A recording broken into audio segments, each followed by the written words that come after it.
हिंदुस्तान का विभाजन आज ही के दिन हुआ और कई परिवारों को विभाजन का दंश जख्म दे रहा है। इसके संबंध में पूछे गए सवाल का जवाब देते हुए ऊर्जा मंत्री अनिल विज ने कहा कि विभाजन के दंश का दर्द केवल उन करोड़ों विस्थापित लोगों व उस समय विभाजन के कारण मारे गए 10 लाख लोगों के परिवारों और शहीदों के परिवारों को ही नहीं होना चाहिए, बल्कि ये सारे देश के 140 करोड़ लोगों को इसका दर्द होना चाहिए, क्योंकि हिंदुस्तान का बंटवारा किया गया और बंटवारा भी धर्म के आधार पर किया गया। हिंदू और मुसलमानों को अलग अलग बांट दिया गया, जबकि आज कांग्रेस वाले उछल उछल कर कहते हैं कि हम धर्म निरपेक्ष पार्टी हैं। विभाजन का दंश केवल उन्हीं को नहीं जो इसमें करोड़ों की संख्या में विस्थापित हुए, चाहे इधर से उधर या उधर से उधर अपनी संपत्तियां छोड़, या उन 10 लाख लोग जो शहीद हुए, केवल उन्हीं को नहीं होना चाहिए। ये सारे देश को, देश के 144 करोड़ लोगों को इसका दर्द होना चाहिए, क्योंकि वो हिंदुस्तान का बंटवारा किया गया और बंटवारा भी धर्म के आधार पर किया गया।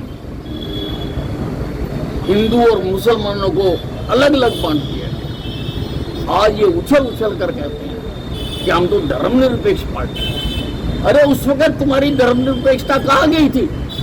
कांग्रेस पार्टी के भी उस विभाजन के पत्र के ऊपर हस्ताक्षर हैं। उस वक्त तुमने क्यों नहीं विरोध किया कि हम भारत माँ को बटने नहीं देंगे? उस वक्त तुम्हारी धर्मनिरपेक्षता कहाँ थी? चाहे आजादी की लड़ाई और लड़नी पड़ती, वो लड़नी चाहिए थी, लेकिन तुमने माँ भारती के टुकड़े करवा दिए, जिसके लिए कभी भी तुमको माफ नहीं किया जा सकता।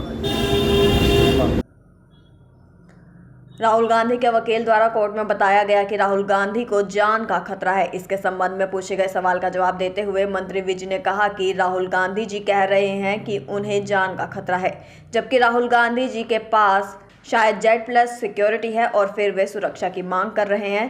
इसमें यह जांच का विषय है कि राहुल गांधी गलत बोल रहे हैं या उनका वकील गलत बोल रहा है। को लेकर देखिए, अब कल का दिन तो पूरी तरह से पहले तो इस बात से गर्म रहा कि राहुल गांधी जी कह रहे हैं मुझे जान का खतरा है, जिनके पास शायद Z+ सिक्योरिटी है और सुरक्षा मांग रहे हैं।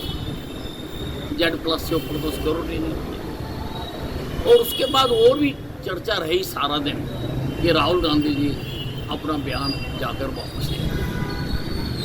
अब ये तो जांच का विषय है कि अब इसमें राहुल गांधी जी गलत बोल रहे हैं या उनका वकील गलत